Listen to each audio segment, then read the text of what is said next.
जय हिंद दोस्तों अभी अभी Russian prime minister Putin sir India आए हैं अपना डेलीगेशन लेके और बहुत से एग्रीमेंट हुए हैं। और दोस्तों इन दिनों में पूरा जियो पॉलिटिक्स बदलने वाला है। तो दोस्तों एक मज़ेदार वीडियो आपके सामने लेके आया हूँ। अगर ये वीडियो मेरा पसंद आए आपको तो लाइक कीजिए, शेयर कीजिए, सब्सक्राइब कीजिए। जय श्री राम। दोस्तों कल शाम के वीडियो द चाणक्य डायलॉग्स, उसमें मैंने एक दो बातें बोली थी, कई सारे सवाल आए। पहली बात तो आपने उस वीडियो को बहुत प्यार दिया, उसके लिए बहुत बहुत धन्यवाद आपका। कई सारे सवाल आए कि कुछ दिखा नहीं, कुछ मजा सा नहीं आया। जो हमने सोचा था कि हथियारों के बारे में, तेल के बारे में बात होगी, इसके बारे में तो कुछ बात ही नहीं हुई। ये तो कुछ चीजें हुई नहीं। फिर फायदा क्या हुआ? क्या ये सिर्फ ऑप्टिक्स थे? ये जो मोदी जी और पुतिन आए, गले मिले, हाथ मिलाया, ये डिनर, वो मीटिंग, ये joint press conference, joint statement, ये क्या था? ये था क्या? दोस्तों मैं आपको दो तीन बातें बताता हूं जिससे आपको पूरा मामला क्लियर हो जाएगा। कुछ मैंने समझाया था कल के वीडियो में, आज मैं आपको एब्सोल्युटली क्लियर कर देता हूं। चलिए आप और मैं क्लैरिटी के साथ बात कर लेते हैं। ये हुआ क्या? मीडिया भी ऐसे ही बोल रहा है कि देखिए, मीडिया क्या होता है ना कि मीडिया एनालिसिस कम करता है। इसमें एंकर्स की गलती नहीं होती। अभी वो बेचारा एंकर स्पोर्ट्स के बारे में, अब वो इंडिगो का मामला हो गया। अब सारे के सारे एंकर जो है वो इंडिगो के पीछे लग गए, क्योंकि जो ब्रेकिंग न्यूज है वही तो एंकर कवर करेगा। वो उसकी मजबूरी है, वो उसका काम है। जब पुतिन थे तो पुतिन पुतिन पुतिन, अब इंडिगो इंडिगो इंडिगो। कल एक और खबर आ गई तो उस पर लग गए। हो सकता है स्पोर्ट्स, हो सकता है विराट कोहली को स्टेटमेंट दे दे, हो सकता है कुछ और हो जाए, अमेरिका में ट्रंप कुछ बोल दे। तो ये सारी की सारी चीजें आपको इस कॉन्टेक्स्ट में, इस परिप्रेक्ष्य में आपको देखनी पड़ेंगे। अब हुआ क्या है कि जो मीडिया वाले हैं वो आपको इसने क्या बोला, इसका एनालिसिस, उसने क्या बोला, इसका एनालिसिस। अगर वो कोई ना बोले तो फिर एनालिसिस करने के लिए कुछ है नहीं और समय जा रहा है। मैं आपको बताता हूं हुआ क्या है। रोसोबोरोन एक्सपोर्ट करके कंपनी है, उसका सीईओ आता है। ये मैंने कल के वीडियो में भी बताया था, उसका सीईओ आता है रोसोबोरोन एक्सपोर्ट का। और इंडिया में वो मिलता है सीडीएस से, इंडिया में वो मिलता है डिफेंस मिनिस्टर से और डिफेंस सेक्रेटरी से, और सबसे मिलता है। रोजनेफ्ट करके कंपनी है, उसका सीईओ आता है, वो सबसे मिलता है, कॉमर्स मिनिस्टर से मिलता है, हर जगह। ये लोग कौन है? मीडिया ने पास जाके इनके मुंह के अंदर तो कैमरा डाला नहीं, लेकिन दोस्तों ऐसा है क्योंकि न्यूज में इनको कोई जानता ही नहीं यार, ये कौन है। Nobody knows about them but everybody knows Vladimir Putin. So media, जाहिर सी बात है, पुतिन ने क्या खाया? मोदी जी ने पुतिन से हाथ मिलाया, एक गाड़ी में बैठे, सफेद फॉर्च्यूनर थी, और वहां पे जब चाइना में मिले थे तब भी एक ही गाड़ी में बैठे थे। मीडिया इन सब चीजों को एनालाइज करने में लग गया, क्योंकि television is a visual medium. Television जो होता है विजुअल मीडियम होता है, दिखना अच्छा चाहिए, उसके अंदर कुछ कंटेंट हो ना हो बाद की बात है, दिखना, सबसे पहले दिखना अच्छा चाहिए, वो किसी काम का हो कि नहीं हो।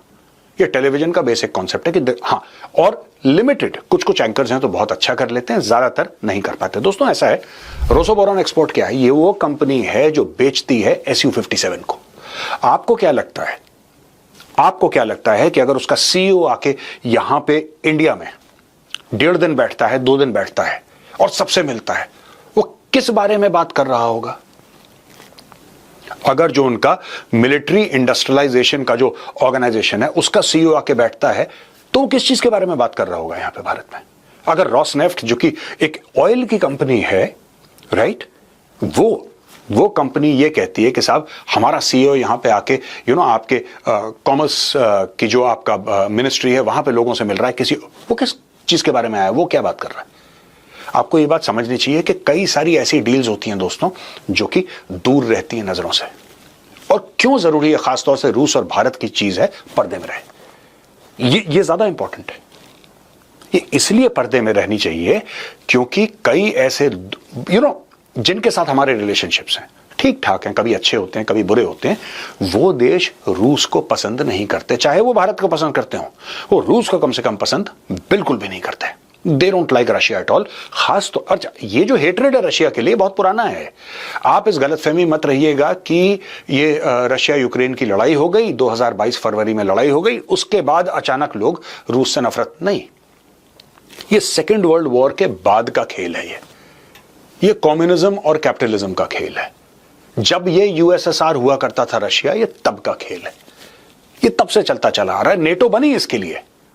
जिस नेटो के चक्कर में जेलेंस्की को रगड़ दिया पुतिन ने, ये नेटो बनी उस चक्कर में यूएसएसआर को रोकना है। अब यूएसएसआर क्योंकि सबसे बड़ा देश था ज्योग्राफिकली और बड़ी तगड़ी फौजें थी, न्यूक्लियर वेपन्स थे, तो आपने बोला कि नहीं साहब ये तो गड़बड़ हो गई, हमें किसी तरीके से ऐसा एक झुंड बनाना है देशों का कि जो सब मिल के रोक लेंगे ना यूएसएसआर को, तो आपने नेटो बनाई। तो ये तब से एक धारणा बन चुकी है रशिया को लेकर। एक और बात मैं आपको छोटी सी समझा दूं। व्लादिमीर पुतिन एक स्पेशल ऑपरेशन के तहत यूक्रेन के अटैक करता है, यूक्रेन के ऊपर, ठीक है। अरे बहुत बुरा आदमी है, ये तो बहुत गलत उसने कर दिया, he is wrong, he should not have done it, all of that there is a narrative being created. Okay, what he did was perhaps not correct. कई लोग कहते हैं उसको मजबूर कर दिया, कई लोग कहते हैं नहीं कोई बात नहीं करना चाहिए था, मजबूर भी हो गया।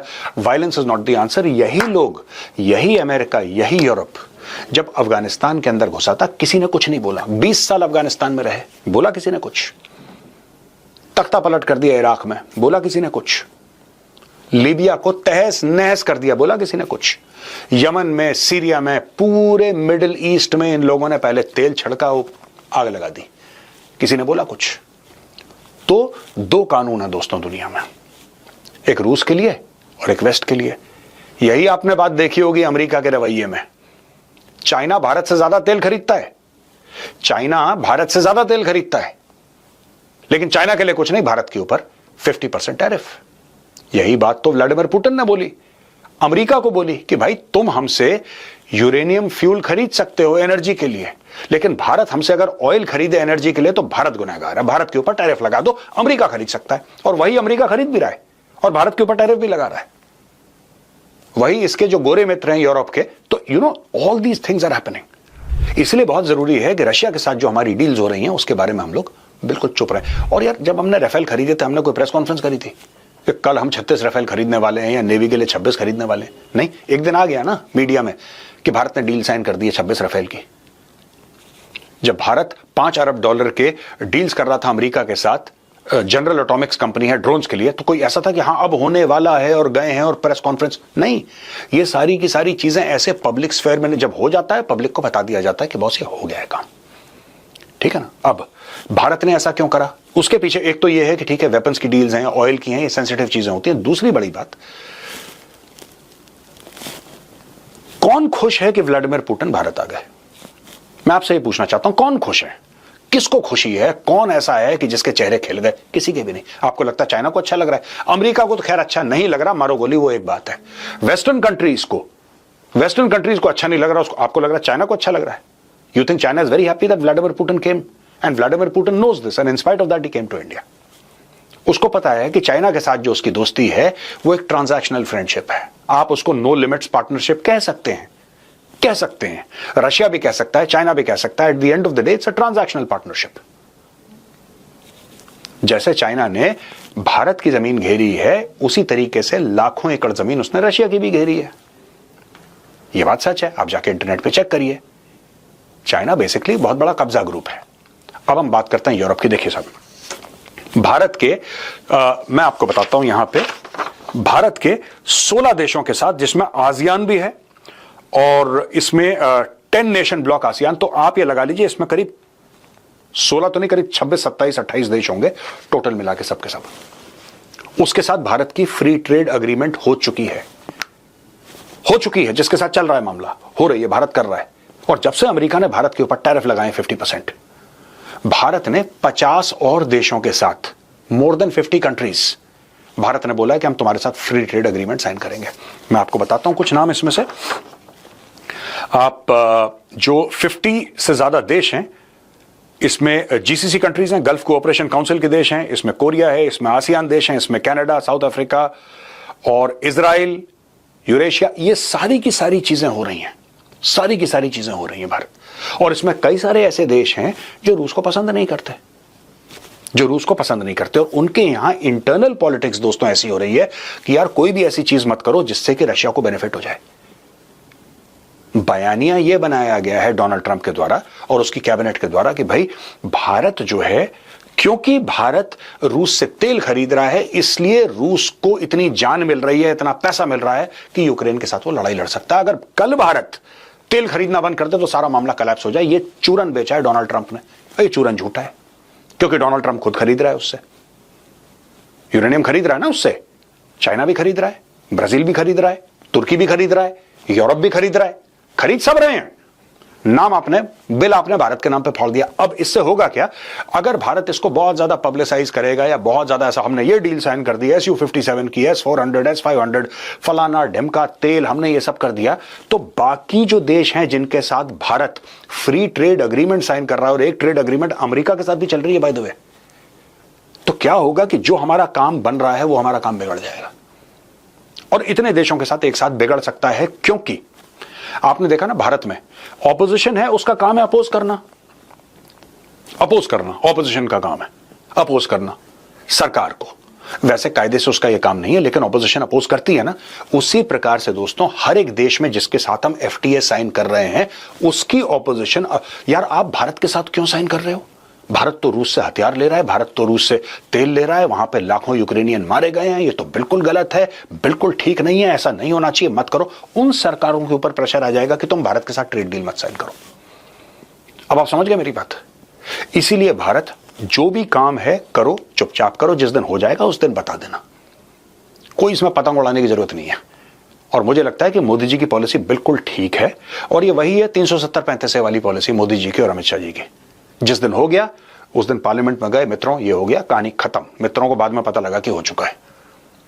उसी प्रकार से जिस दिन SU-57 हम लोग खरीद लेंगे रशिया से, अगर खरीदते हैं तो, या हम रशिया से और तेल खरीद लेंगे, S-400 S-500 की डील हो जाएगी, उस दिन एक बड़ी सादी सी प्रेस अनाउंसमेंट आ जाएगी जिसमें यह पता लग जाएगा आपको के साथ ये काम हो चुका है। अब हो चुका है तो फिर क्या करेगा कोई? आप प्रेशर तब डालोगे ना भारत के ऊपर जब भारत कर रहा होगा और भारत इसके ऊपर बात करेगा। बात ही नहीं हो रही, कोई बात ही नहीं कर रहा, मीडिया में कोई रिपोर्ट ही नहीं है, कुछ नहीं है ही नहीं कुछ। पुतिन आए वहां पे, उनका भारतनाट्यम से या जो ट्रेडिशनल डांस है, मुझे नहीं पता, ट्रेडिशनल डांस से उनका स्वागत हुआ, मोदी जी हाथ मिलाए, गले मिले, उनको सूप पिलाया, खाना खिलाया, सब लोगों ने बात करी, उनको ध्रुव तारा बोला। ये सारी की सारी चीजें हो गई मीडिया के सामने। मीडिया ये डिस्कस, ध्रुव तारा क्यों बोला, एक गाड़ी में गए, फॉर्च्यूनर सफेद क्यों थी, महाराष्ट्र का नंबर था, अच्छा है किसकी गाड़ी हो सकती है, ये सारी की सारी चीजें मीडिया बात कर रही है, राइट। कोई बात नहीं कर रहा कि रोसोबोरॉन एक्सपोर्ट का CEO आया था, उसकी मीटिंग किससे हुई, रोजनेफ्ट का CEO आया था, उसकी मीटिंग किससे हुई, जो अपने आधे दर्जन से ज्यादा अपने कैबिनेट मंत्री लेकर आया था पुतिन, उनकी मीटिंग्स किससे हुई, कौन सी ऐसी डील साइन हुई जो हम लोगों को पता ही नहीं है। और अच्छी बात है कि हम लोगों को नहीं पता दोस्तों, अच्छी बात है, वरना फिर मीडिया में डिस्कशन होता, फिर पूरे दुनिया भर में बात फैलती। चुपचाप से एक दिन अनाउंसमेंट हो जाएगी कि मित्रों हमने इतनी स्क्वाड्रन SU-57 की खरीद ली, आप उस दिन